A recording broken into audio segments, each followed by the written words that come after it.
días. Parece que el agua nos complicó esta mañana la asistencia, pero arrancamos. Entonces este día tenemos el gusto de tener con nosotros a la doctora Elodie Brun del Centro de Estudios Internacionales del Colegio México.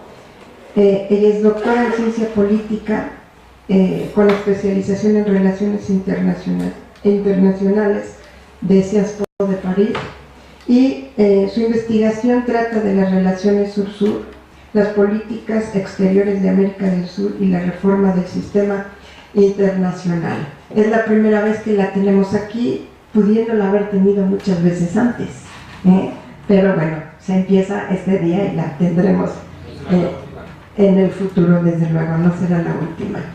Entonces, la mecánica que solemos utilizar es la exposición de tu parte de 45 minutos, si te parece, más o menos, para después tener oportunidad de una discusión, ¿sí? Entonces yo te aviso cuando tengas media hora para que te organices. Bienvenida, Elodie. Adelante. Muchas gracias, buenos días a todos.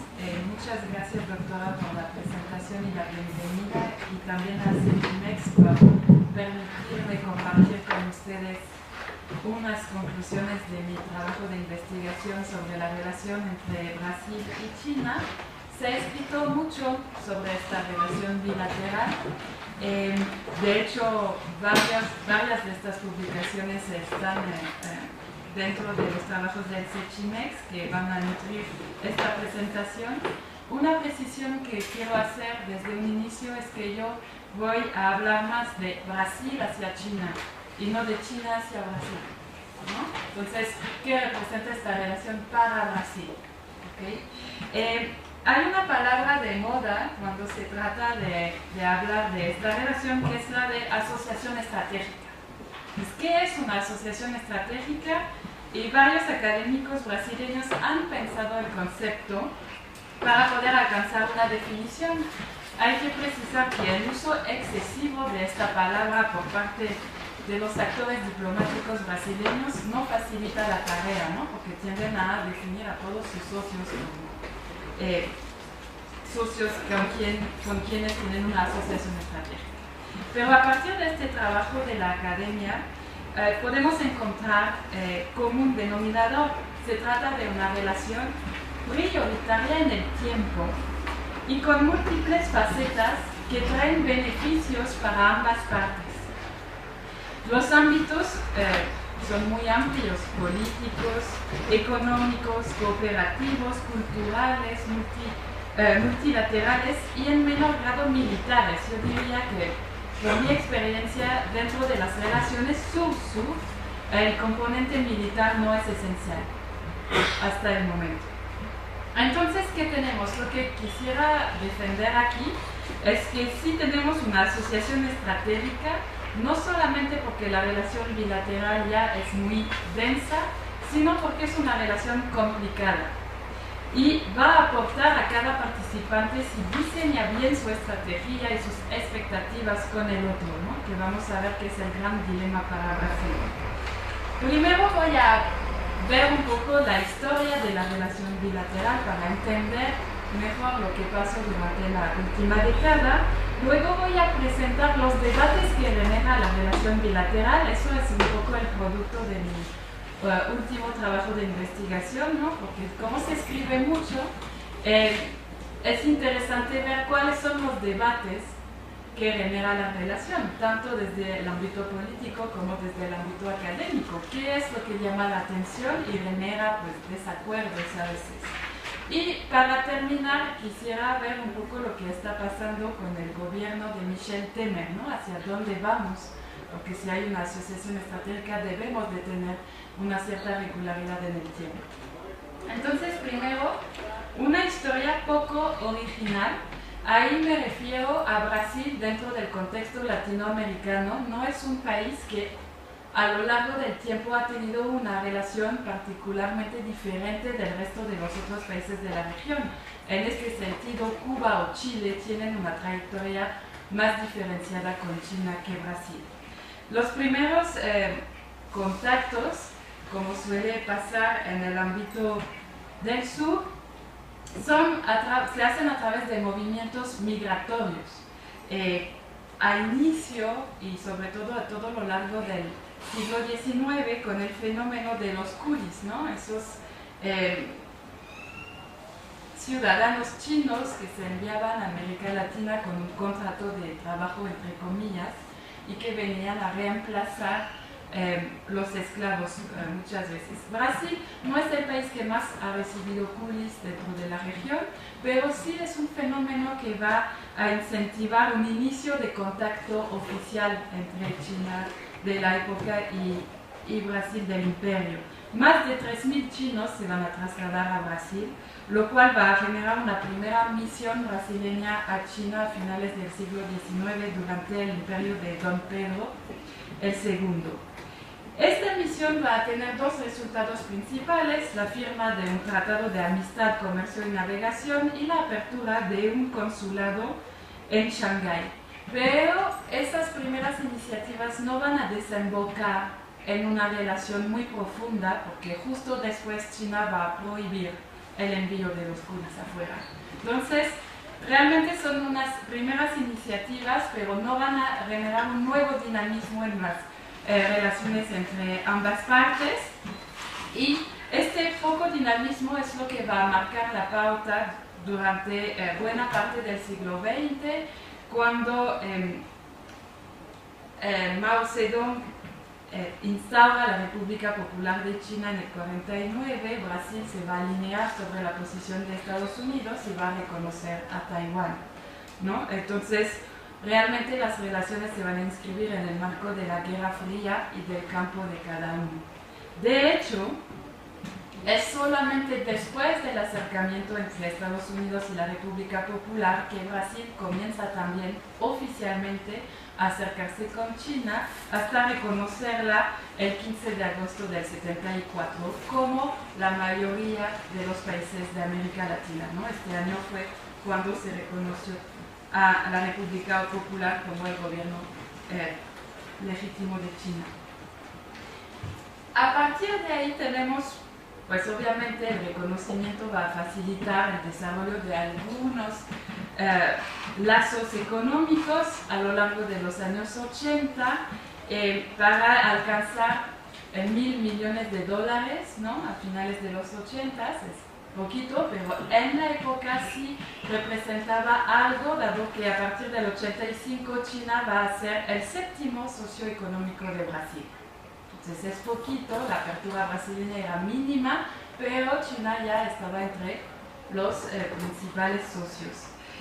El primer acuerdo comercial se firma en el 78, para que tengan un poco este contexto, pero es sobre todo a partir de finales de los 80s y a lo largo de los 90s que se va a estructurar un poco esta relación, con dos símbolos importantes a mi modo de ver. Primero, la firma de un acuerdo de cooperación científica en el 88, que va a dar luz al proyecto de satélite binacional, ¿no? Un proyecto de coproducción de un satélite de observación de recursos terrestres entre ambos países. Se llama SBERS. Este proyecto es un símbolo para la cooperación sur-sur en general, porque realmente son dos países que se asocian, cada uno con sus capacidades, para desarrollar un proyecto de tecnología e innovación. Este proyecto, vamos a ver, sigue vigente hasta el día de hoy, ¿no? Se lanza en ese momento. El segundo evento un poco importante, en el 93, las autoridades chinas definen a Brasil, la relación con Brasil, como una asociación estratégica, lo cual en ese momento representaba la más alta categoría dentro de la diplomacia china, ¿no? Los chinos tienen categorías de socios. Esta era la más alta y Brasil es el primer país en desarrollo en recibir esta distinción. Entonces, eso también para revelar un poco el interés, el despertar de mi interés. Y en el 2002 los vínculos económicos ya alcanzan $4.000 millones. Entonces, si bien este acercamiento histórico ha sido tardío y tímido, sí se ve un poco un inicio de consolidación en las décadas de los años 80 y 90, y la intensificación de la década pasada se inscribe dentro de esta herencia, ¿no? Y obviamente la emergencia económica de ambos países, la universalización de la presencia internacional china, el voluntarismo diplomático durante los gobiernos de Luis Ignacio Lula da Silva van a generar una explosión de la relación bilateral. Obviamente no hay nada que comparar entre lo que pasó durante la última década con la historia. Por eso ahora se habla de una asociación estratégica. China desde el 2009 se ha convertido ya en el primer cliente de las exportaciones totales brasileñas, y la relación en 2012 cambió de apelación para nombrarse una asociación estratégica global. Entonces, el objetivo de lo que quisiera presentar ahora es un poco, pues dentro de este contexto de una historia tímida, de una intensificación sobre la cual voy a regresar con ejemplos, ¿qué está pasando y por qué hablan de una asociación estratégica? En lo que se refiere a esta relación bilateral, muchas veces los autores insisten en la preponderancia del aspecto económico, tanto comercial como financiero. Y de hecho, de los 5 principales debates que quisiera presentar, 3 tienen que ver con el aspecto económico. Entonces voy a comenzar con los 2 no económicos. Primero, la asociación bilateral. La relación con China presenta una continuidad bastante excepcional entre las 2 presidencias del PT, Lula y Dilma Rousseff. La presidenta Dilma Rousseff va a cambiar el rumbo de la diplomacia brasileña, ¿no? Va a un poco a abandonar el aspecto internacional. Podríamos regresar sobre las razones de este cambio durante el debate. Pero en comparación con el periodo de Lula, hay una disminución del interés de la presidenta acerca de los asuntos internacionales, no en el caso chino. Eso es muy importante.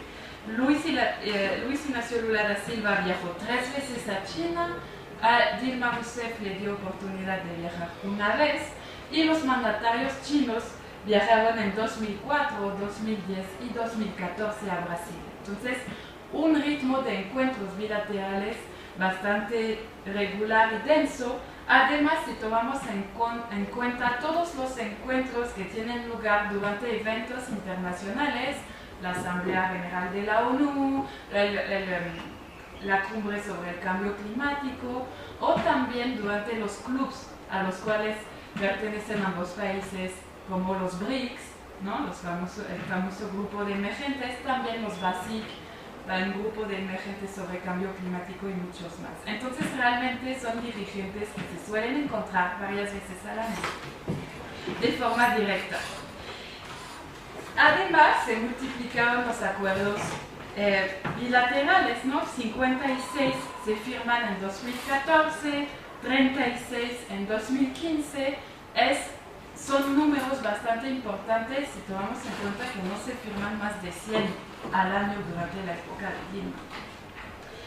Además de esto, es una relación bilateral ya institucionalizada, ¿no? Tiene muchos esquemas para funcionar afuera, fuera del marco de los encuentros entre los dirigentes, y funciona bajo la articulación de la Comisión Sino-Brasileña de Alto Nivel de Concertación y Cooperación, la COSBAN, que existe desde el año 2006. Tuvo muchas dificultades para lanzarse, pero ya está funcionando con grandes encuentros.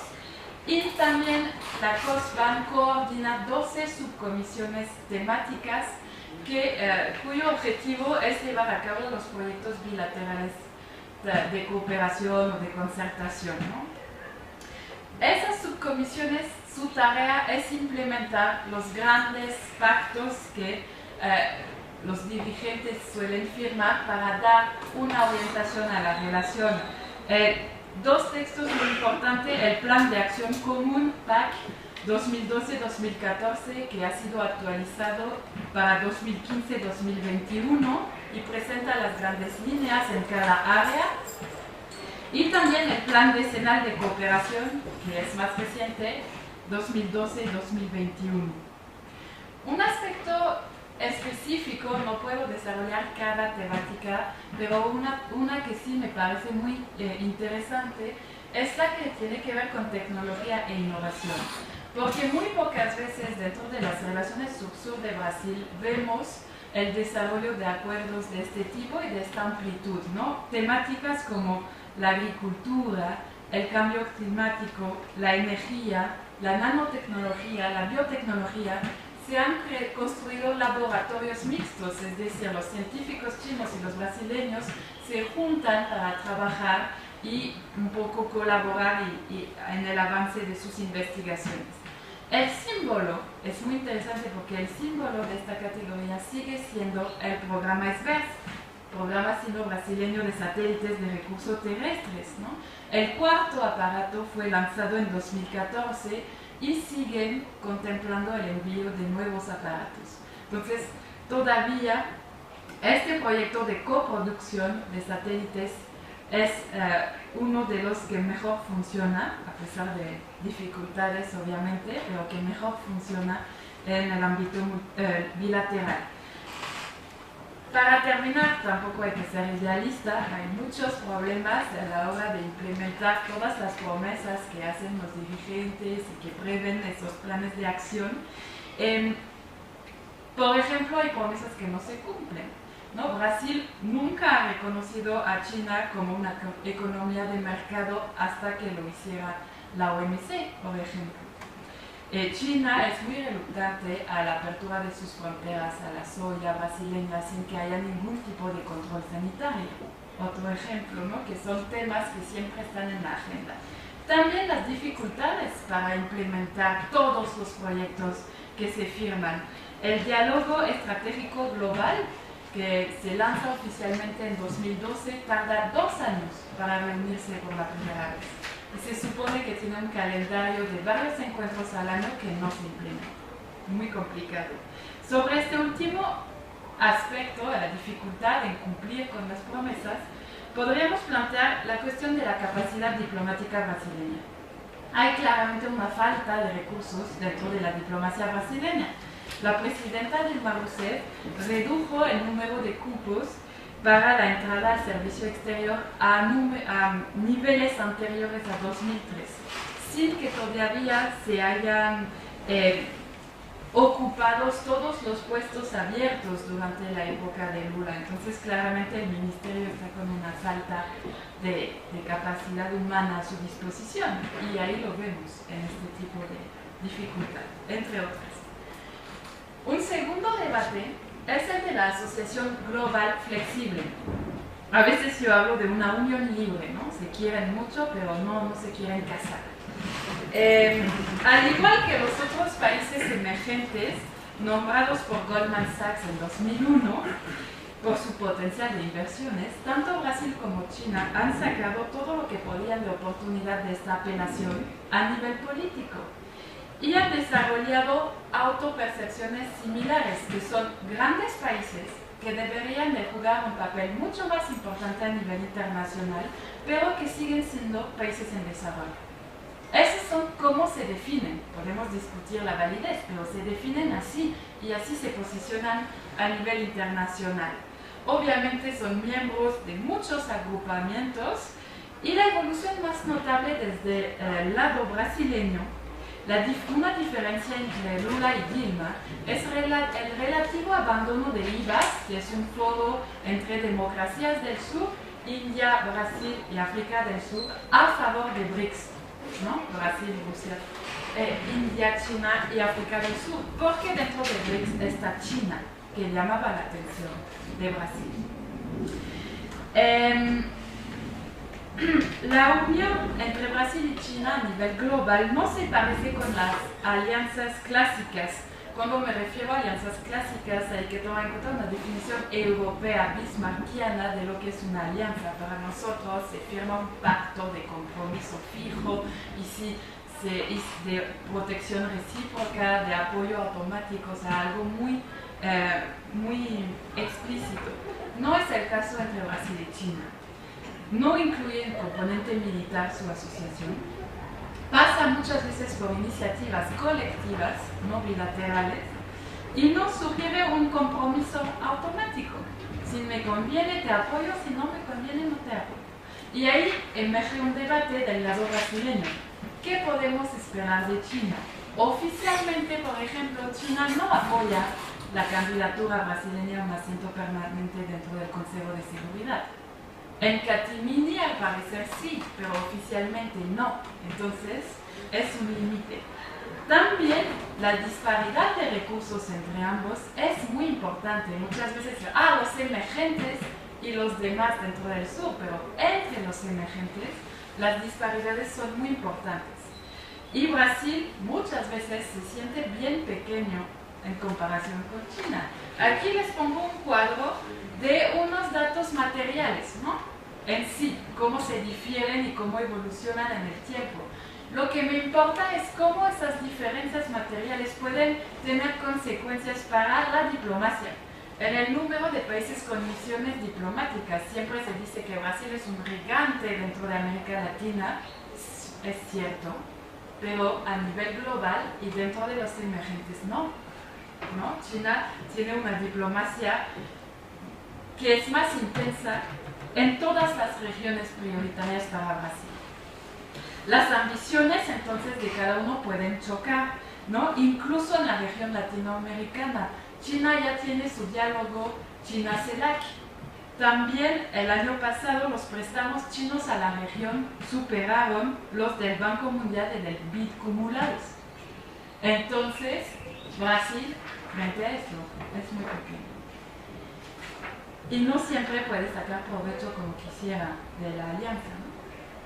Sin embargo, a pesar de que este debate sí es importante, los que más va a ocupar la atención de la academia y de los círculos políticos que se interesan por Brasil tienen que ver con los asuntos económicos. Entonces, son tres que voy a hablar: la dimensión financiera, la cuestión de la competencia china para Brasil y la cuestión de las materias primas. Primero, entonces, la dimensión financiera. Hasta 2015, las entradas de capital chino, sean inversiones o créditos a Brasil, quedaron a niveles muy modestos, muy modestos. Solo en 2009, aquí se ve poco, pero es la única columna alta. 2009 y 2015 son las dos columnas más altas. Hubo un préstamo significativo de China a Brasil de $10.000 millones, además de la adquisición del 40% de la compañía Repsol en Brasil por parte de la petrolera china Sinopec. Pero entre 2007 y 2012, una asociación de empresarios brasileños solo encontró 60 proyectos de inversión, acumulando solo $24.000 millones realmente invertidos por parte de China en Brasil, e intentaron ver lo que pasaba por paraísos fiscales también. Entonces, de todas formas, sin o con paraísos fiscales, esas inversiones chinas a Brasil eran muy modestas. Era una fuente de frustración para Brasil como para otros países de América Latina, porque se habían hecho grandes promesas que no se cumplieron. 2015 fue otro año excepcional, lo cual generó de nuevo el debate sobre si por fin viene esta bendición financiera china para nosotros, ¿no? Con créditos de nuevo que alcanzan $10.000 millones, y Brasil entonces se ha convertido en el segundo país con más préstamos contratados, con China en América Latina después de Venezuela. De hecho, es una tendencia y tiene que confirmarse, pero la situación económica brasileña, el hecho de que ya tiene muchas dificultades en los mercados, que varias de sus grandes compañías están con problemas en escándalos de corrupción, hace que para los chinos se abra un espacio. Brasil es más barato y hay menos gente que quiere ir, entonces China puede entrar ahí. También porque China tiene tanto dinero que puede arriesgar un poco sin que sea muy complicado para él. Y una señal de esto es que el año pasado se anunció la creación de un fondo Brasil-China de cooperación para la expansión de la capacidad productiva de 20.000 millones de dólares, solo a nivel bilateral. Pues a ver qué va a pasar. Otro aspecto interesante de esas inversiones chinas es la diversificación de los sectores, ¿no? Según los analistas de una asociación de empresarios, la SEBS, Consejo Empresarial Brasil-China, hay 4 etapas de las inversiones chinas en Brasil. Primero, minerales, petróleo; agricultura; segundo, telecomunicación, energía; tercero, bienes de consumo, sobre todo vehículos y productos electrónicos; y por último, los servicios como la banca. Entonces, estas inversiones, según los resultados de estas investigaciones, cada vez más se dirigen a la conquista del mercado brasileño a partir de una producción local. Es como es cada vez más complicado exportar a Brasil, vamos a ir a producir allá directamente. Obviamente, esas nuevas inversiones también conllevan sus desafíos, ¿no? Y uno de los desafíos son varios. Uno que es común al de México es que importan componentes y solo se asamblea en Brasil, no se produce realmente en Brasil, es como una máquina simple. Otro debate muy importante es sobre la cuestión ambiental, las consecuencias ambientales de las inversiones chinas. Uno de los proyectos claves del momento, que al parecer va a ser muy difícil de implementar, es el de la Ferrovía Transcontinental Brasil-Perú, cuyo objetivo es alcanzar el Pacífico directamente para exportar a China. Obviamente este proyecto ha despertado muchas preocupaciones porque tiene que cruzar el bosque. Entonces, además de esas preocupaciones, persisten trabas muy fundamentales al desarrollo de los proyectos que vienen de los sistemas administrativos y legales tanto de China como de Brasil, que son muy complejos y muy lentos, desde ambos lados. Entonces eso complica mucho el desarrollo de proyectos que pueden tardar años en implementarse. Último problema y desafío para Brasil es que las inversiones brasileñas en China son insignificantes. Hasta el año 2012, solo 57 empresas brasileñas estaban presentes en China. En comparación, son más de 4.000 en Canadá, ¿no? Entonces, eso también puede generar un problema para Brasil de desequilibrio entre los socios. Otro debate económico es el de la competencia económica china para el sector manufacturero brasileño. Ahí el economista francés Pierre Salamá, para resumir, dice que hay una doble asimetría entre Brasil y China. China vende bienes manufacturados a Brasil y compra materias primas. Además, si China es el socio más importante para Brasil, no es el caso de Brasil para China. En general. Para entender este debate sobre la amenaza china al modelo productivo brasileño, es necesario tener un poco este panorama en mente. Los intercambios comerciales, como lo enseña esta gráfica, ahora voy a ver el periodo de auge y en el último debate el nuevo periodo desde el 2014. Los intercambios comerciales entre ambas economías se dispararon desde el inicio de los años 2000 para alcanzar 46.000 millones de dólares de exportaciones y 37.000 millones de importaciones en 2013. Y como se ha señalado, con esto China se ha convertido en el primer cliente de Brasil. Entonces, el problema es que Brasil exporta principalmente materias primas, altamente concentradas además, ¿no? E importa bienes del sector industrial muy diversificados. Ejemplo, según el Ministerio de Desarrollo Industrial y Comercio Exterior de Brasil, entre el primer trimestre de este año, 2016, la soya representa el 50% de las exportaciones de Brasil a China. Es un clásico, los que han leído sobre Brasil y China es así, desde el inicio de los años 2000, el mineral de hierro con 13% y petróleo bruto 8%. El primer producto importado por China, desde China a Brasil, solo alcanza el 7%. La diversificación de la cesta china en los flujos es muy grande. Eso, bueno, las consecuencias negativas para Brasil se están discutiendo mucho. Una cesta exportadora global que se ha primarizado, con una mayor participación de los productos básicos, y ahí se acusa a China de ello, por la compra de soya y de hierro. Y otro aspecto negativo es la acusación según la cual China pone en peligro la industria de Brasil con estas importaciones masivas de productos manufactureros. La pone en peligro de dos maneras, porque compite con Brasil dentro del mercado nacional y en sus mercados principales de exportación, que son América del Sur y Estados Unidos. Entonces China provocaría la desindustrialización de Brasil. Y de hecho, este debate genera tensiones a nivel bilateral, porque desde inicios de este año yo compilé 52 medidas anti-dumping en vigor en contra de China por parte de Brasil. Es el país más afectado y de lejos de todos los países que padecen de medidas anti-dumping por parte de Brasil.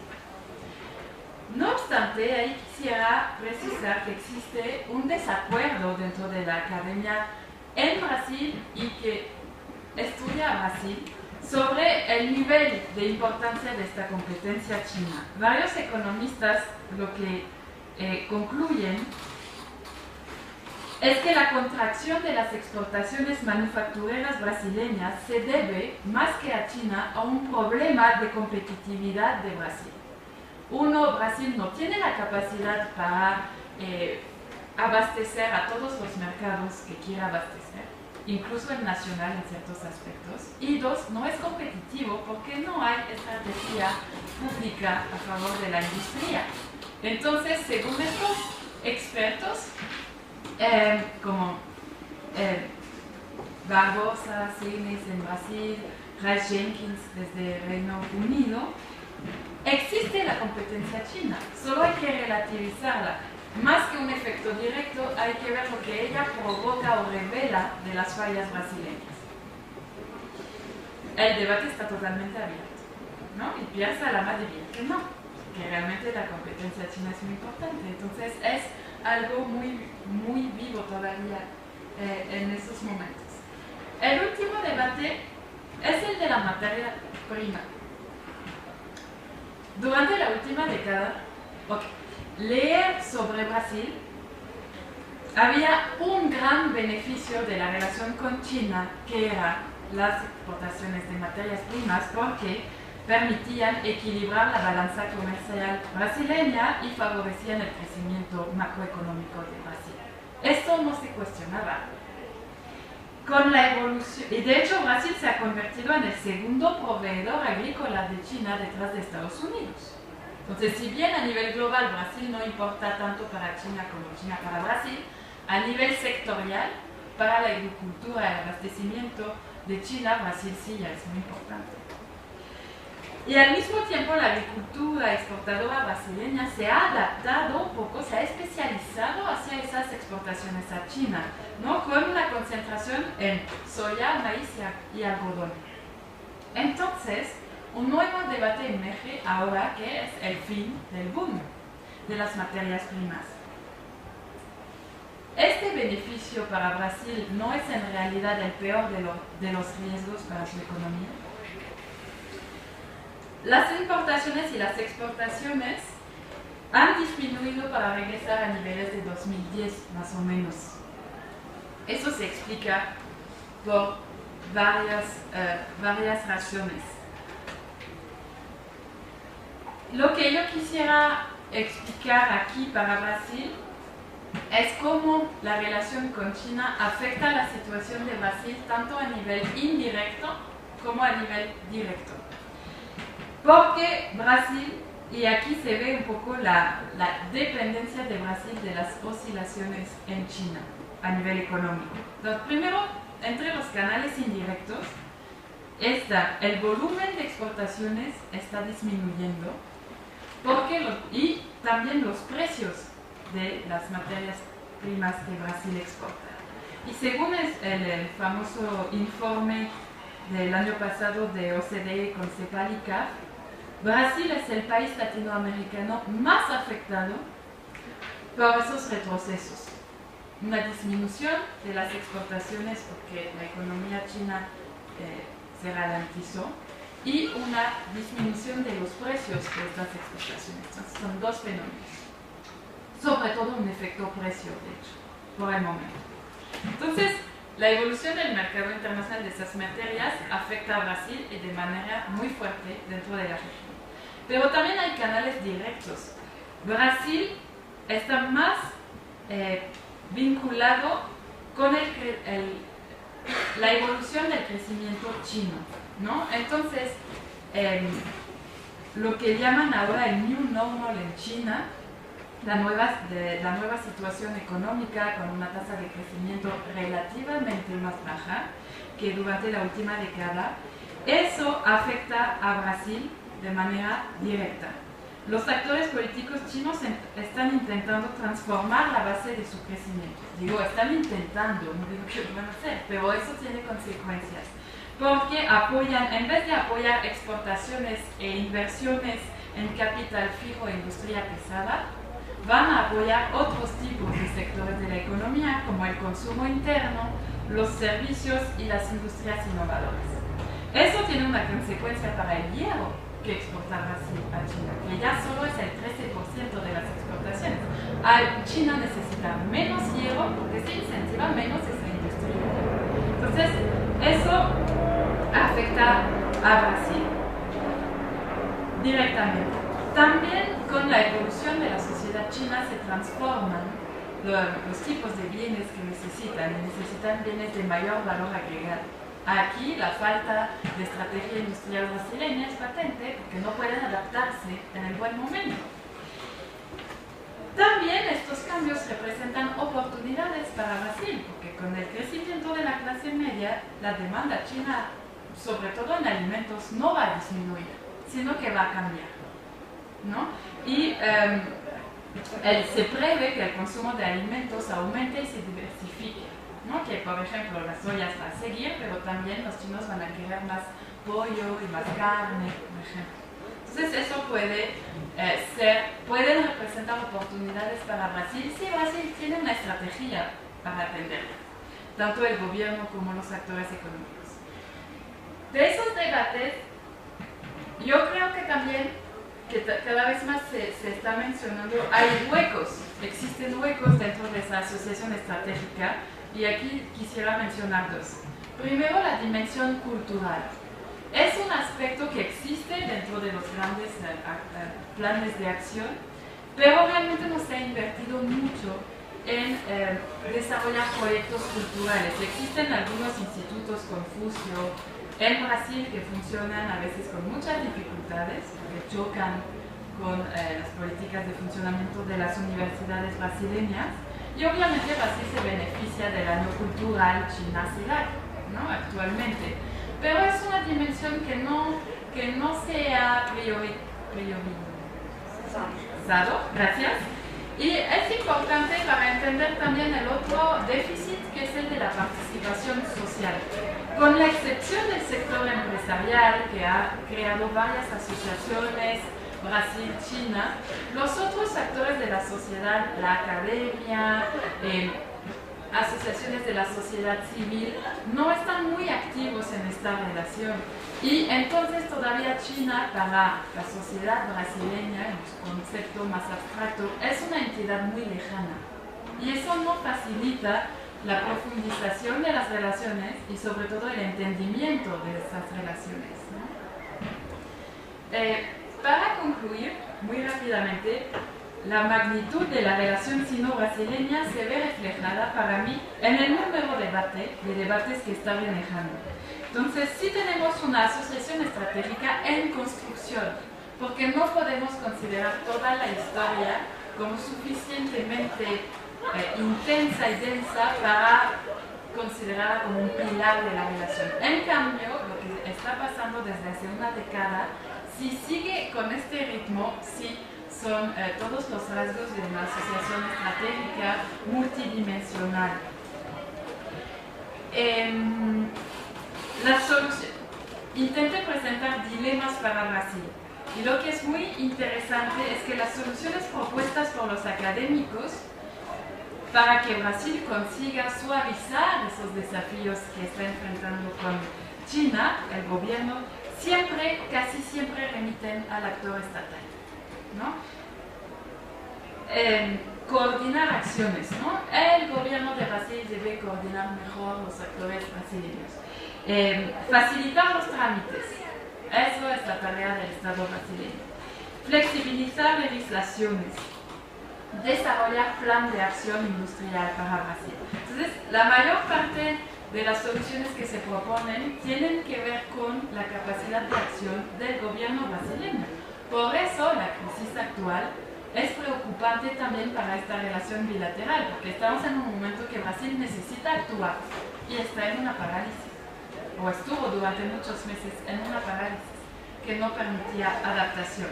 Entonces es muy interesante ver en este contexto qué está pasando con el gobierno de Michel Temer, cuáles son las primeras señales que tenemos.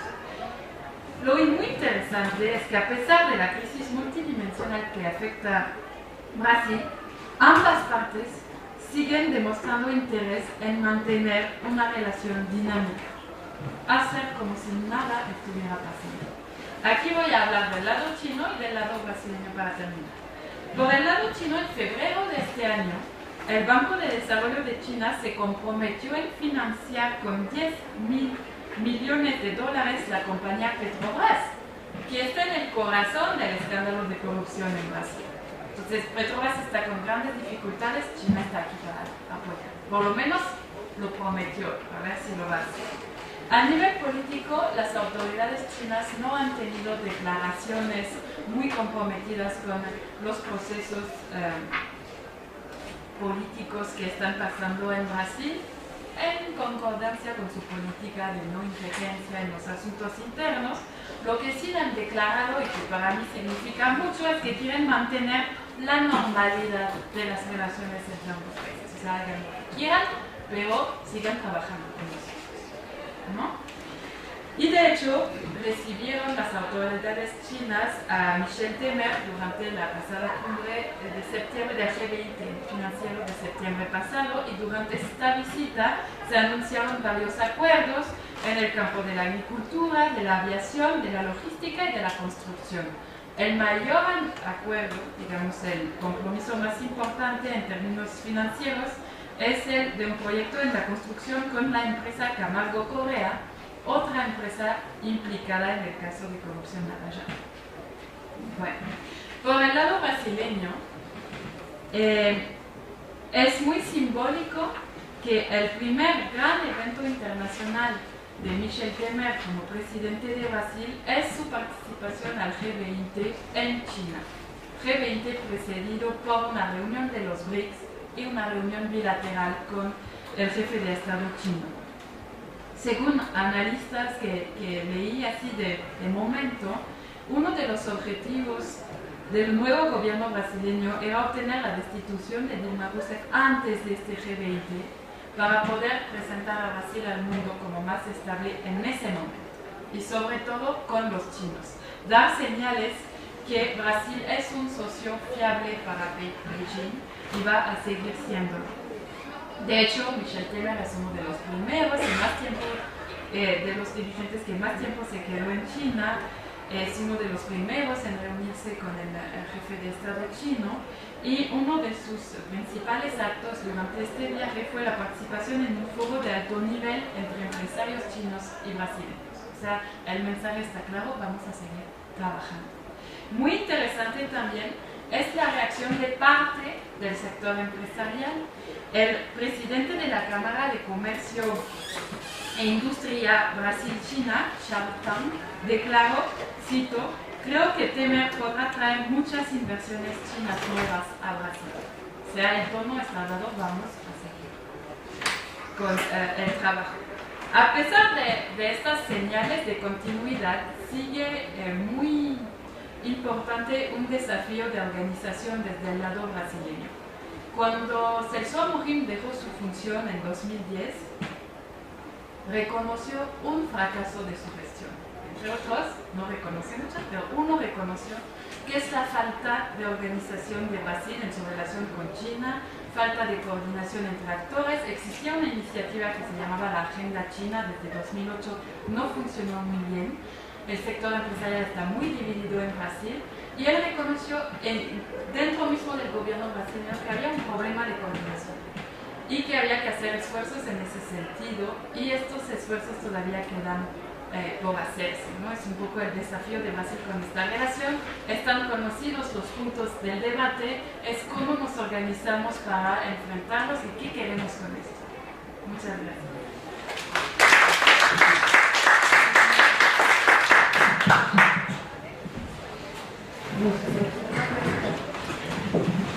Gracias, Elodie. Vamos a, si te parece, a dar la palabra al público, conjuntando unas 3 intervenciones para que tú después las comentes y repetir el procedimiento, si te parece. Entonces, ¿quién dijo yo? 1, 2, 3, 4. Bueno, entonces depende de la intensidad de las preguntas. Corto en 3 o lo extiendo a 4. Se presentan, por favor, para saber quiénes son y de dónde vienen. Bueno, ¿sí se necesita el micrófono? Es que lo grabamos. Ah, perfecto.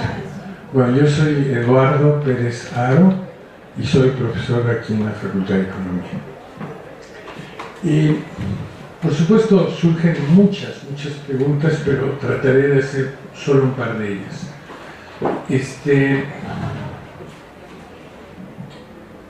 Sin que tengan orden, claramente, hablas de una caída del boom de las materias primas que se refleja con un debilitamiento de la relación de las exportaciones brasileñas en 2013, 14, 15. Pero se ligan dos cosas que no me cuadran. Se caen los precios y se cae la relación. ¿Por qué no me cuadran? Porque pareciera que el boom, o dicho de otra manera, la pregunta es ¿por qué se cae el boom de las materias primas desde tu punto de vista? Porque todo pareciera que China es uno de los grandes demandantes del mundo que va a provocar precisamente la alza de los precios, entre otros factores. Pero aquí se liga que cuando China se retrae, digamos, en su dinámica económica, se caen los precios, ¿no? Si esto está sucediendo, a Brasil parece ser que lo afecta grandemente, ¿no? Porque no solo estamos presenciando la disminución de la economía, del ritmo de crecimiento en China, sino prácticamente la fuerte caída de la economía brasileña. Esto pareciera que Brasil tenía una gran dependencia de China. Sin embargo, las cifras del comercio exterior que tú aludes no son tan grandes. Entonces, no termina de explicarse el ascenso brasileño con la relación con China. Ahí está un tema que no terminamos de entender. Máxime que lo citas en el marco de una relación como una asociación estratégica flexible, que es, pues nos vamos asociando y nos vamos estrategizando ahí al pasito. Es decir, no hay un acuerdo firme, no hay un pacto de corte tradicional, bismarckiano, como tú lo aludiste. Hay una cosa ahí medio casuística, medio como se va dando, ¿no? se va dando de una manera muy interesante y muy intensa, porque por lo que tú expresas es una relación muy joven, es una relación jovencísima, ¿no? Tiene 15 años de relación y prácticamente 8 años de una relación intensa que coincide con la crisis general. Es muy joven la relación. Entonces, de estratégica, pues tiene más proyecto que verdad, ¿no? Bueno, ahí está un tema. Pero para dejarlo todo en un argumento, para que tú me ayudes a explicarme esto, a entenderlo, el otro elemento es cuál es el contraste con Estados Unidos. Es decir, si Brasil entra a reciente fecha en una relación con China, ¿qué le significa Estados Unidos a Brasil? ¿O cuál era el antecedente de la relación de Brasil con los Estados Unidos para terminar de entender no solo una relación económica, comercial y de dinámicas económicas entre China y Brasil por un lado, porque nosotros los leemos en los periódicos como un bloque dentro de un gran pacto y un gran acuerdo y una gran alianza en los BRICS, pero todo parece que es una relación un poquito más flexible, por no decir un poquito más suelta. Pero la importancia de la pregunta con Estados Unidos es porque todo esto también se liga a una controversia por la hegemonía mundial, explícita o implícita.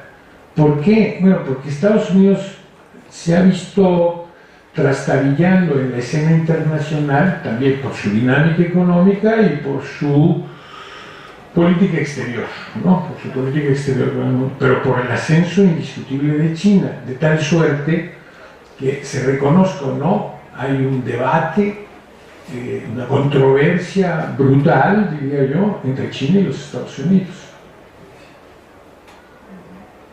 De tal suerte que ahí hay un tema como para preguntarse en el fondo. Parece que China no se toma muy en serio a sus socios porque a todos los ve chiquitos, ¿no? Entonces todos son importantes, pero no, como decías tú, se quieren pero no se van a casar con ninguno, ¿no? No se quiere casar con ninguno. Lo mismo le hizo a los griegos, por decir algo, ¿no? Entonces ahí está el tema. Félix Víctor Ochoa, investigador itinerante. Tuve ocasión de visitar Brasil y estuve también en Francia, he vivido en China, entonces como que más o menos conozco un poco ciertas cosas. Antropológicamente, yo no vi mucha presencia, ni en el Museo del Migrante en Sao Paulo, ni en los 5 meses que estuve en Brasil, mucha presencia de China. Sí, o sea, realmente, y ahí es la contrapartida, si hay una presencia japonesa bastante fuerte que tiene que influenciar también en el mundo de los negocios. Primera cosa. Segunda cosa, efectivamente, cuando viví en China, en cambio, la reforma y la apertura, no había ni estudiantes chinos, ni personal diplomático chino, ni siquiera los llamados expertos chinos, que eran gente que estaban refugiados allá. Entonces, evidentemente, como decía el colega, o sea, no hay tanto esa presencia, por lo tanto, llega a haber lapsos que, como Xi Jinping, que llega Temer y lo saluda, que dice bienvenido, no Temer, que era el Cristo que estaban, porque mis amigos brasileños me están retroalimentando. Entonces, también hay algo que me da gusto saber de Pierre Salama, porque es algo personal mío, pero además, la parte que nos decía usted de que militar, o sea, Embraer, como Dassault, o sea, bueno, perdón que hable de Dassault, pero digamos, tiene que ver mucho que son empresas que sigilosamente están entrando mucho, y eso se ve cuando usted nos habla de lanzamiento. No hay que olvidar que los chinos son los campeones en plataformas de lanzamiento de este tipo de cosas. Ahora bien, para mí, como decía aquí la persona que me antecedió, los chinos esas alianzas estratégicas las hicieron desde la historia entre el Kuomintang y el Guantánamo, o sea, están viendo qué cosas acá. Y con el imbroglio que hay actualmente en Brasil, como usted dice, o sea, una de las cosas es lo de Petrobras, que evidentemente está hecho todo, bueno, está como Pemex, para decir algo. Pero otra cosa que me llama la atención es que China tiene un superávit de acero, por lo tanto no puede demandar en este momento hierro, que es la materia prima para el acero. Creo que sería interesante de ver por ahí que China busca aliados. Bueno, con lo que pasó ayer también en Estados Unidos es otra cosa, pero le agradezco, fue muy interesante, aun cuando sí me gustaría puntualizar en esas cosas. Máximo. Me voy a permitir detener aquí porque fue una lluvia de cuestiones. Entonces, si quieres tomar la palabra, lo di y después Gracias. vamos a las otras. Sí. Ok. Al respecto de las materias primas y el efecto sobre el comercio exterior de Brasil, ciertamente sobre su economía en su conjunto, pues ahí está también un poco el debate con respecto del sector manufacturero, ¿no? Que decía, a ver, pero China está, pero no hay otros factores en juego. Y yo creo que sobre la cuestión de por qué hay el fin del boom de las materias primas, las razones que yo he leído y me han convencido son múltiples. Obviamente, para mí no es solo China quien maneja esos mercados, hay muchas más lógicas. Y dentro de esas lógicas múltiples está el factor chino, por eso hablaba de un canal indirecto, y por eso en el debate se menciona a China ahí. Pero obviamente este fin del boom de las materias primas, yo diría que puede tener, para mí yo leí 4 factores que me parecieron interesantes, que seguro no son exhaustivos. Primero, sí hay una disminución de la demanda china, porque la demanda china en algunos productos cambia, y el hierro es un caso que ha sido muy explícito, que hay menos demanda y menos de acero, más de hierro, y va a disminuir. Con la soya hay menos demanda de aceite y más de granos, porque China quiere transformar ella misma la soya en aceite y en otros productos de consumo, ¿no? Entonces, sí creo, pero también creo que el mercado tiene su propia lógica, que es una lógica que llevó a la disminución de los precios para varios de las materias primas. Las especulaciones, las estrategias de los grandes actores en el mercado internacional, que es muy difícil medir su influencia, pero existe. Bueno, de lo que yo leí es muy difícil medir, se debe el 50% a China, el 3% a esto, no. Sabemos que son factores que confluyen, pero de lo que he leído, porque eso no lo trabajo directamente, porque por eso me refiero a lecturas.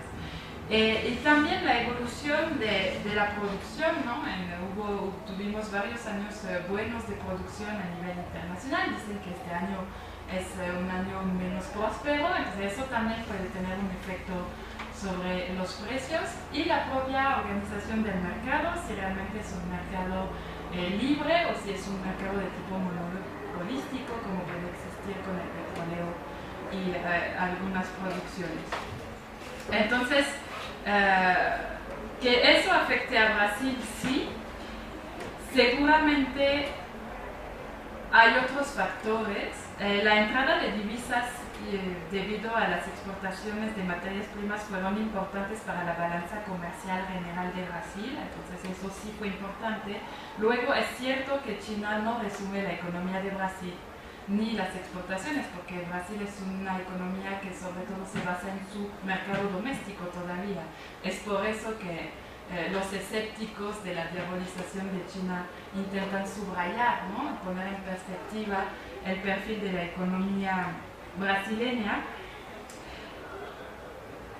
y por eso subrayan el hecho de que faltan estrategias nacionales para orientar y consolidar esta economía nacional, que más allá del efecto del mercado internacional o la competencia para los productos brasileños, está el propio desarrollo de esta industria, ¿no? Como lo mencioné, que no es capaz de nutrir y de abastecer el propio mercado nacional en ciertos sectores. Entonces necesariamente va a haber importación, es lo que subrayaron los economistas que quieren relativizar. Digamos que el debate que es un debate con repercusión política, porque es a dónde vamos a poner la mirada, ¿no?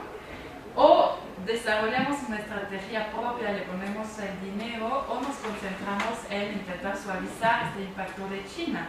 Pero al parecer los dos no se hacen, porque son actores diferentes que lo promueven. La asociación, no sé si contesté. La asociación a nivel global, por eso dije en mi conclusión, al inicio sí es una asociación estratégica y en mi conclusión en construcción. Porque sí es multidimensional, yo creo que intenté demostrarlo, pero el aspecto temporal falta todavía, estamos en un inicio, ¿no? Entonces no hay que tener prisa, hay que ver dentro de varias décadas. Y si realmente sigue este nivel de intensidad, yo creo que sí podemos hablar de una asociación estratégica, porque China está en toda la agenda internacional de Brasil, igual que Estados Unidos, ¿no? Entonces, y otros socios, Argentina, y no era el caso hace 20 años atrás. Entonces, eso sí es un cambio que sí perdura, es una señal de una asociación estratégica que por el momento estoy de acuerdo, por este aspecto temporal no se puede definir como consolidada. Contraste con Estados Unidos también es muy importante para Brasil a nivel financiero y sobre todo de inversión mucho más que China. Todavía a nivel de exportación también por el tipo de exportación de Brasil a Estados Unidos, que son exportaciones más manufactureras y de valor agregado. Entonces, sí, y a nivel bilateral también, lo que yo hago en mi trabajo, y sé que no hay acuerdo sobre esto, observo una diferencia grande entre lo que es bilateral y lo que es multilateral. Puede haber desacuerdos a nivel multilateral entre Brasil y Estados Unidos, donde Brasil se asocia con los BRICS, sobre Libia, sobre Siria, pero eso no necesariamente genera consecuencias negativas a nivel bilateral, con unas excepciones. Una excepción es la declaración de Teherán, que Brasil firmó con Turquía en 2010 y con Irán, y desató muchas críticas desde Estados Unidos, y el asunto de Edward Snowden, ¿no? Durante Dilma Rousseff, que también generó tensiones bilaterales. Esos dos ejemplos no tienen nada que ver con China. Por el momento, así en mi mente frescamente, sin consultar, no tengo ejemplos de un asunto internacional para el cual Estados Unidos tuvo que realmente seleccionar entre uno de los dos. Estoy de acuerdo que hay una tensión, pasa algo entre Estados Unidos y China a nivel global, pero por el momento no tengo un ejemplo concreto de que eso haya generado una necesidad de tomar posición para Brasil en favor de uno y en detrimento del otro, con consecuencias al respecto. No, por el momento no, pero yo creo que los países latinoamericanos es algo que tienen en mente que podría ocurrir. Recuerdo entrevistas que hice en Chile, porque como Chile está en el TPP, yo dije, pues bueno, y entonces, porque China es más importante que Estados Unidos para su comercio ahora. Y me dijeron, sí, es un asunto. Vamos a ver de qué trata el tema de peleas, si surge y nos tenemos que posicionar. Pero eso es algo muy latinoamericano en general, a lo largo de la historia. Vamos avanzando ahí, y si realmente estamos ante la pared, tomamos una posición. Pero, con eso quiero decir que Brasil puede tener una relación con China y con Estados Unidos y sacar su beneficio así. También muy interesante que la relación bilateral con Estados Unidos durante la última década ha sido, según los especialistas de la relación Brasil-Estados Unidos, muy buena, fructífera. Muchos acuerdos bilaterales en temáticas nuevas, en defensa. En los años 2010, un acuerdo en defensa, el primero desde los años 70 entre Brasil y Estados Unidos. Acuerdos también en tecnologías de más alto valor, y proyectos comunes en África, muy importantes en Mozambique. Entonces es muy interesante ver el discurso y la práctica, porque en la práctica, sobre todo durante todo el inicio de la presidencia Lula, la relación bilateral ha sido bastante fructífera, y durante Dilma Rousseff, como dije, todavía un poco más difícil de analizar, porque tenemos menos perspectiva, y también porque la estrategia brasileña durante Dilma Rousseff era muy difícil de seguir, ¿no? A dónde querían ir, se enojaban con Estados Unidos, pero luego viajaban a Estados Unidos, y eso pasó con muchos socios de Brasil. Entonces es más difícil para mí por el momento definir. Que la cuestión de la diáspora china en Brasil es muy pequeña. Sí, los coolies no, además que eran 3.000 y seguramente muchos de ellos murieron por sus pésimas condiciones de vida en el momento en Brasil.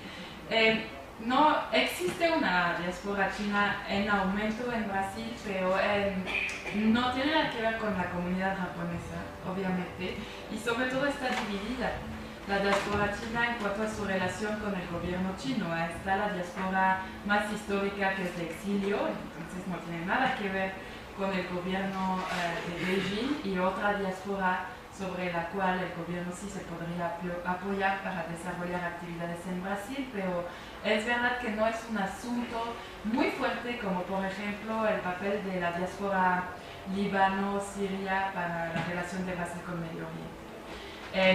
Un ejemplo es, de eso, el último actor empresarial que mencioné, Charles Tang, es de origen chino, pero es un ejemplo así.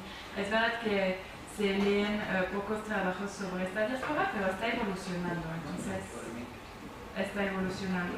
Embraer, claro, lo que yo quisiera señalar es que el acuerdo que existe con AVIC II con China, que es de la época de Fernando Enrique Cardoso y se ha desarrollado durante el gobierno de Lula, es la idea de desarrollar una empresa conjunta de Embraer con un socio chino en China para intentar vender productos a China, porque es muy difícil sin tener una presencia en China, pero se tratan de jets, de aviones para viajes regionales, que es donde Embraer tiene el mercado muy fuerte a nivel global.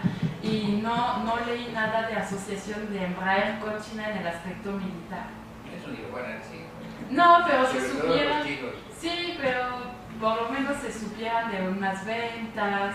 Pero el grueso de este acuerdo, de este proyecto, que tiene muchísimas dificultades, que el propio Temer intentó activar ahorita cuando estuvo en septiembre, es para aviones de, ¿cómo se dice?, para viajes regionales, o sea, para viajes dentro de China, básicamente.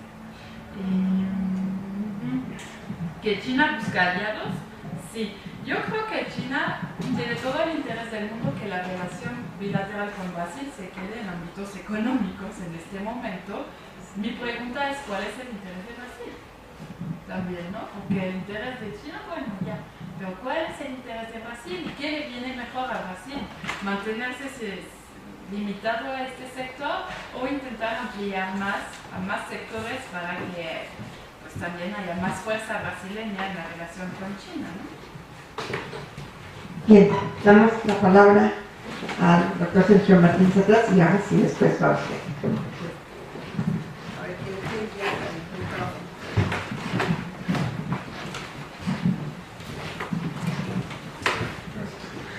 Sergio Martínez Echimex, felicidades doctora. En efecto creo que hay muchísimos temas que aquí no se alcanzan a discutir. El primero, bueno, ya se discutió un poco, yo nada más complementaría que en efecto la CEPAL ya tiene distintos estudios acerca del impacto que va a tener este boom de las materias primas. Hay que recordar también este anuncio de la nueva normalidad está desde 2013 y todavía estamos en espera de la dinámica que va a estar presentándose, ¿no? Creo que ahí hay que tener en efecto todas las expectativas. Y esto me lleva al comentario y saber su reflexión al respecto sobre este asunto en el que muchas veces se ve todo este tema de las relaciones diplomáticas, yo creo de una manera muy romántica, ¿no? Ya lo dijo usted, cada país busca ganar algo.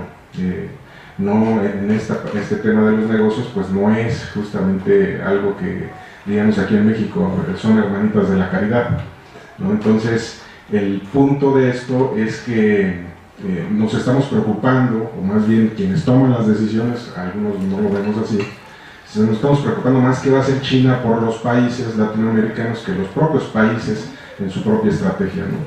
Es obvio que esto forma parte de un discurso mundial de estar atendiendo las relaciones internacionales, el crecimiento hacia el exterior, y el crecimiento hacia el interior pues se abandona, las estrategias nacionales se abandonan, y eso es algo que hay que estar reflexionando. ¿Qué está haciendo cada país latinoamericano para impulsar su propia dinámica? Y bueno, hay muchas posiciones de las que somos partes, algunos profesores en la facultad, que bueno, total exclusión de esto del crecimiento, pues hay que ver la cuestión ambiental y demás que nos lleva a otra discusión, pero al menos desde esta ortodoxia se renuncia a las estrategias nacionales. Y entonces lo que viene a evidenciar esta nueva normalidad china es justamente que pues esta discusión que se tenía en los 50s, en los 40s, pues hay que sustituir importaciones, transitar hacia un modelo más propio, no depender de materias primas, estamos igual, ¿no? Entonces, vinculado con esto, su interpretación, ahorita nada más lo mencionó, pero muy rápido, sobre el TPP, porque sabemos que, bueno, pues ahorita con el fenómeno de ayer, que todo el mundo está anonadado, ¿qué va a pasar, no? Más bien, ¿qué expectativas tienen al respecto? Porque se habla, hay muchos documentos que ya se han trabajado, que se han presentado algunos aquí en el CECHIMEX, algunos ponentes, sobre esta relación con China, obviamente, de que va a disminuir todavía más el volumen de importaciones, va a disminuir todavía más esa relación, y el punto era si ganaba Clinton, ¿no? Pero gana Donald Trump, y dice, no, pues yo voy a decirle a todo que no, a todo el comercio internacional. Entonces, ¿cuál sería un poco su interpretación, su lectura que va a hacer sobre esta situación, ¿no?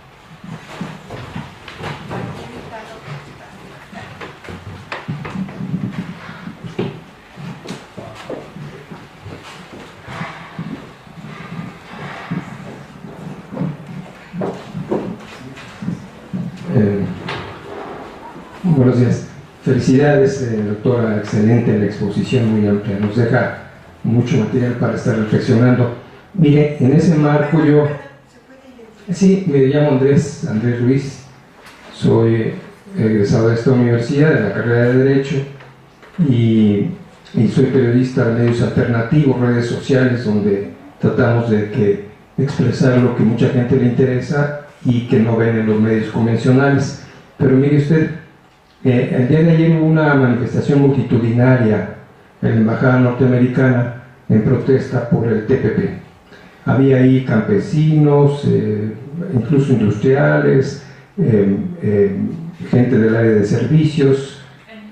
En México, sí, en la Embajada de Estados Unidos, y de ahí al Senado contra el TPP, que ya firmó el presidente Peña, pero que le piden al Senado que no ratifique, porque ven en el caballo de Troya de grupos de corporaciones norteamericanas que prácticamente se apoderarían de lo poco que nos queda, porque el TLC mexicano con Estados Unidos ha beneficiado a grupos muy reducidos en México, no al campo, ni a los campesinos, ni a los trabajadores, ni a las áreas de servicios. Ahí sería la pregunta en relación al TPP.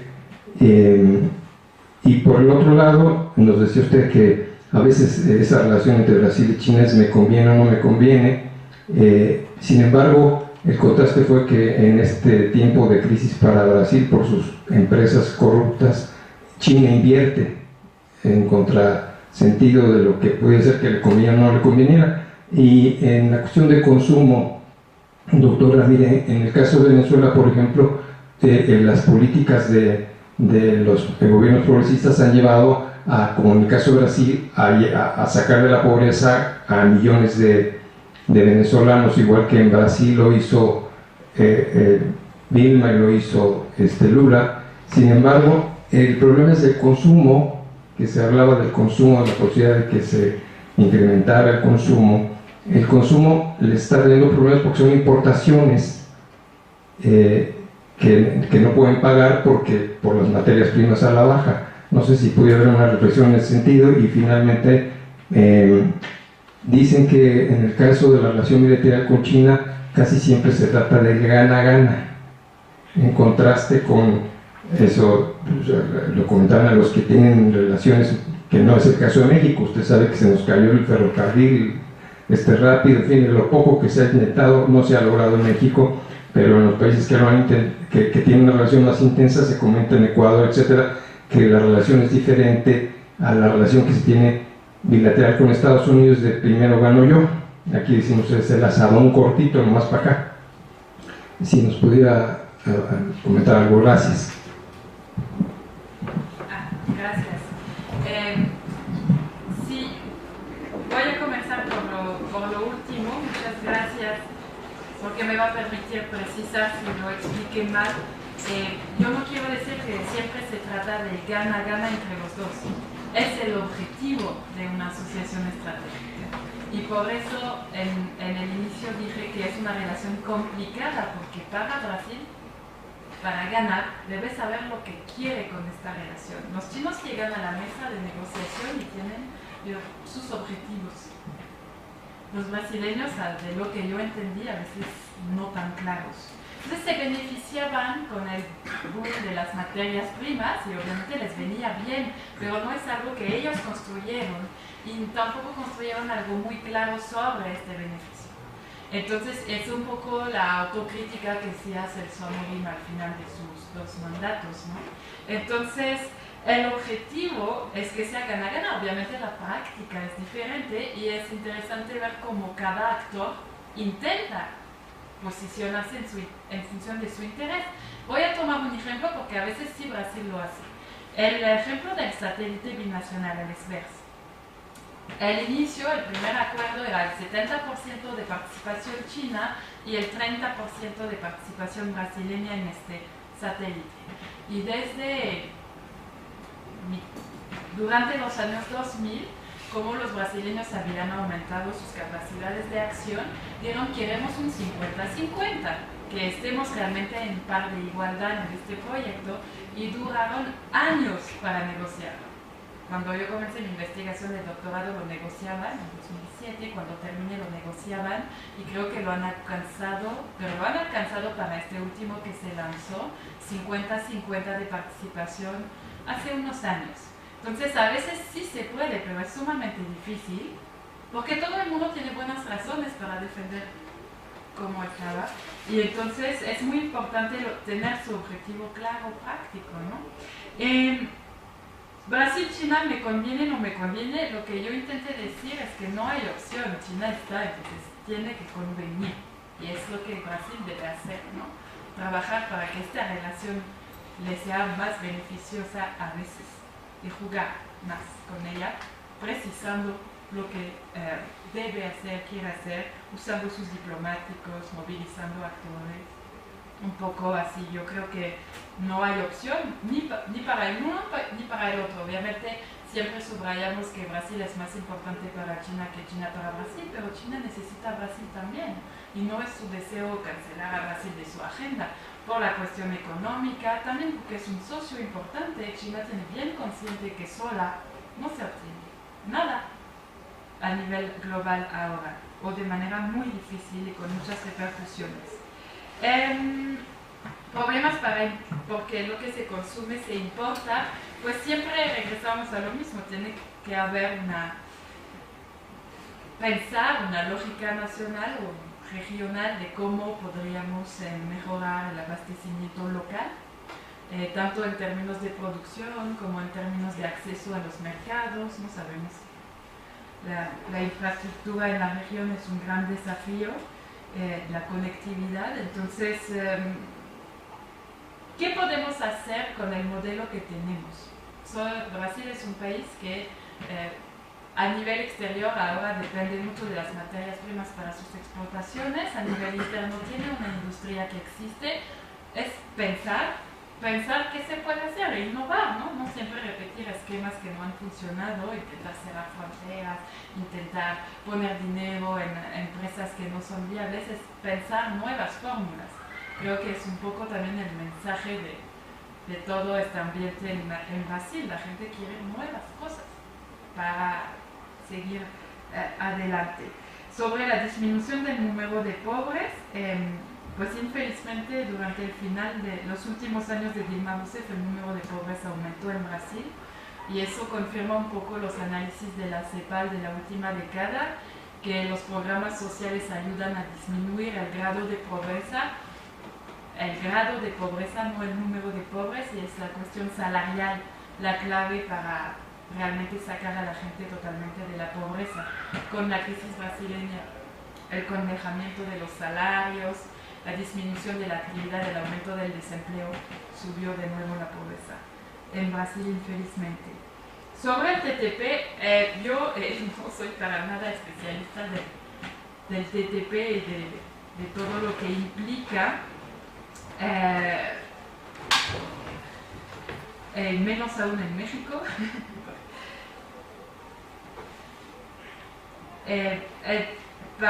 No entendí muy bien sobre qué quería que reflexionara. Si, pues hay una protesta ayer que pedía no ratificar este tratado, y ahí creo que es una cuestión de balance de poder, qué actores van a dominar en la influencia sobre los actores políticos, los propios intereses de los actores políticos. No sé si lo van a tener en el orden del día o si van a esperar de ver lo que pasa en Estados Unidos, ¿no? Con la elección de ayer antes de pronunciarse, o si se quieren pronunciar para presionar a Estados Unidos a que sigan con el proyecto. Todo eso son mis preguntas abiertas, no tengo muchas respuestas sobre esto. Sobre Estados Unidos, pues yo digo que ganó el candidato del cual al menos sabemos lo que realmente quiere hacer, porque una característica de Donald Trump era que era muy preciso en sus declaraciones. Hay contradicciones entre algunos de sus discursos y su propio programa político, entonces vamos a ver también con quién se rodea, quién va a influir, cuál va a ser su relación, porque obviamente va a tener mayoría en las dos cámaras, pero cuál va a ser su relación con el partido republicano es una dimensión que no hay que subvalorar, y yo soy muy incómoda para decir qué puede pasar con la nueva presidencia en Estados Unidos, porque para mí realmente era el candidato de los no compromisos. Decía una cosa, la contradecía, entonces era muy difícil poder anticipar lo que puede hacer, ¿no? Entonces creo que sus primeros discursos van a ser muy importantes para darnos una orientación. Bueno, eso esperemos por mí.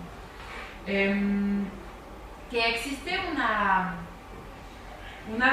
visión romántica de las relaciones sur-sur, estoy totalmente de acuerdo, pero con la ampliación y la profundización de algunos lazos, como en el caso de China, otro caso es Irán, y con el desarrollo de la investigación, pues ya sabemos, sobre todo con China. En Brasil desde el año 2004 hay debates sobre esta relación, y las encuestas de opinión como Latino Barómetro son muy interesantes porque la visión brasileña de China siempre es mucho más matizada que la visión de los encuestados en Chile o en Venezuela.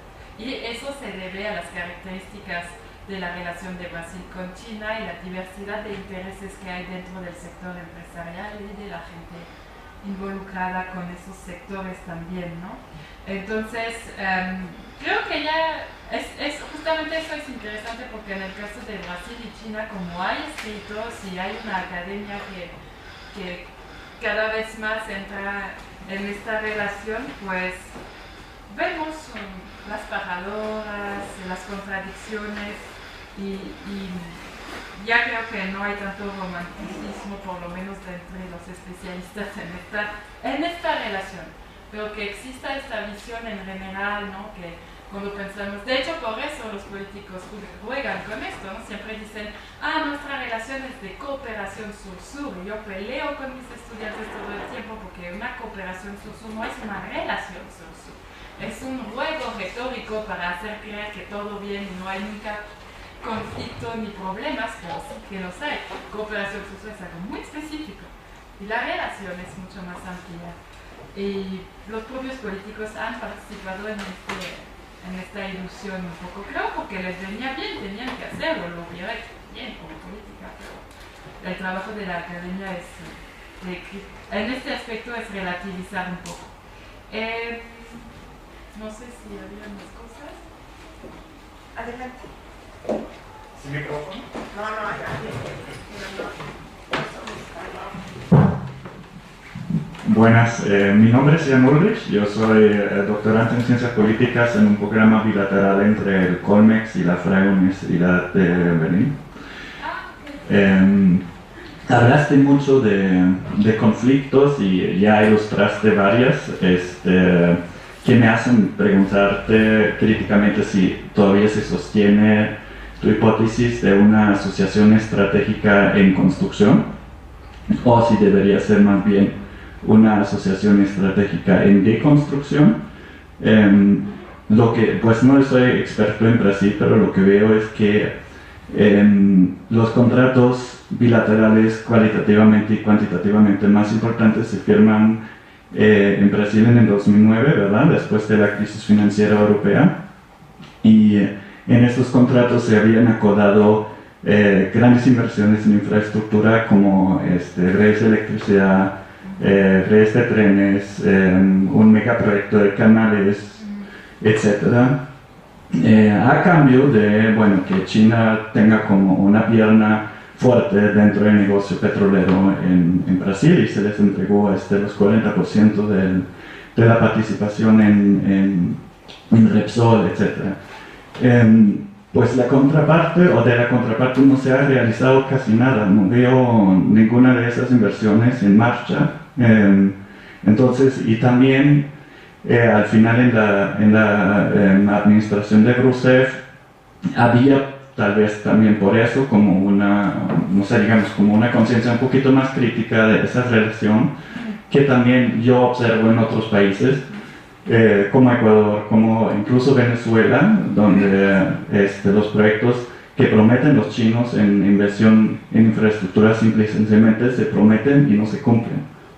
Entonces ahí va mi pregunta, ¿es todavía una asociación estratégica en construcción o hay por parte de los latinoamericanos sobre todo un fuerte cuestionamiento del compromiso de los chinos en términos sur-sur y en términos de desarrollo en común y situaciones win-win, bla, bla, bla? Eso.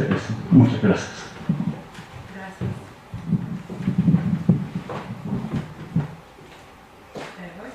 Muchas gracias.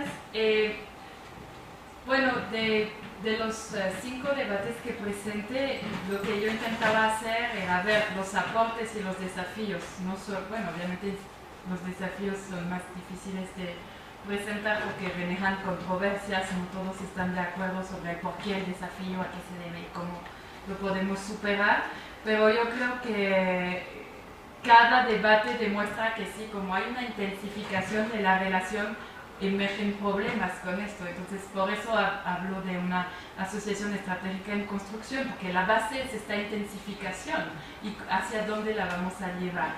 Y, por ejemplo, entonces, repito, cada debate es lo que nos aporta, lo que no nos conviene, qué podemos hacer, y el debate sobre definir bien cuáles son los desafíos. Pero principalmente la cuestión de las inversiones que mencionabas, por eso decía por fin, porque sí, antes del 2009, desde la primera visita de Hu Jintao en 2004, hubo grandes promesas hechas, pero ya los latinos saben que esas no se van a cumplir, y yo creo que hay más que un intento de desconstruir, hay un proceso de adaptación a los chinos, ¿no? Ya los conocen mejor, y si queremos que se cumplan las cosas, saben mejor cómo proceder. En vez de hacer grandes promesas, hay grandes proyectos que no se realizaron, también se intentaron realizar, pero no valió la pena hacerlo, ¿no? Sobre todo pienso en un proyecto en la transformación del hierro en Brasil, que no se hizo porque el mercado no era propicio para hacerlo en Brasil en ese momento, entonces iba a ser un proyecto que no iba a rendir beneficio para las empresas dentro del proyecto, lo abandonaron también. Entonces a veces es esto que lanzan, pero luego pasa la etapa de factibilidad y muchos se quedan ahí, otros se olvidan. Entonces saben que también hay muchos que sí funcionan. Si vemos lo que enseñé del grupo de análisis del Inter-American Dialogue, sí, hay muchos dinero comprometido, sobre todo en Venezuela. Hay proyectos en Venezuela que no se han realizado, pero otros muchos sí. Y además el Fondo Binacional ha realizado hasta el 2013, por ahí, como más de 100 proyectos en Venezuela, pero más pequeños que las grandes promesas. Sin duda hubo una frustración con esta cuestión de las inversiones y las promesas que no eran realizables por un montón de razones, y una de ellas la ilusión. Pero lo que yo quería decir es que desde el 2015 hay nuevos proyectos que se organizan mejor en el sentido de que desde el inicio se hacen reuniones con expertos para ver la viabilidad y también intentan comprometer a China a veces con otras instituciones como BID o Banco Mundial, donde ahí sí se tiene que realizar. Y realmente la cuestión es si lo que pasó el año pasado es una nueva tendencia, ¿no? Y entonces es interesante ver que en el 2015 hubo mucho compromiso de China con Brasil, unos dicen para balancear Venezuela, ya que es demasiado arriesgado en Venezuela, pero es interesante ver este año está el compromiso con Petrobras y el nuevo compromiso de septiembre con Camargo Correa, a ver qué va a pasar. Pero ahí hay que, es cierto, tienes razón, señalar que hay desilusiones en cuanto a grandes proyectos, pero también ver lo que se está haciendo concretamente y eso lo que eso genera para Brasil, porque hubo un momento que decía no pasa nada, impidió ver lo que se estaba pasando, sí, y los desafíos reales que esas implementaciones representaban, como la cuestión ambiental, por ejemplo, que es una cuestión que emergió muy tardamente en el debate, cuando estaba ahí desde el inicio, ¿no? Porque las inversiones, las primeras van a energía y minerales, la cuestión ambiental está desde esos proyectos muy presente. Entonces, por eso también creo importante ver lo que sí se hace.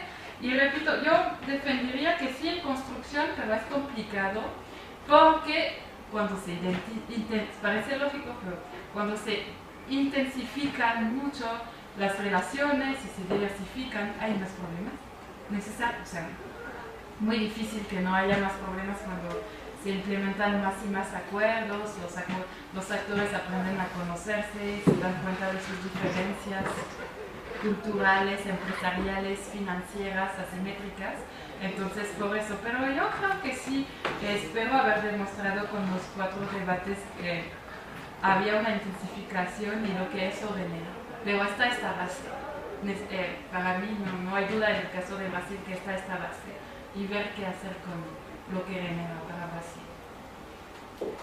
Pues muchísimas gracias.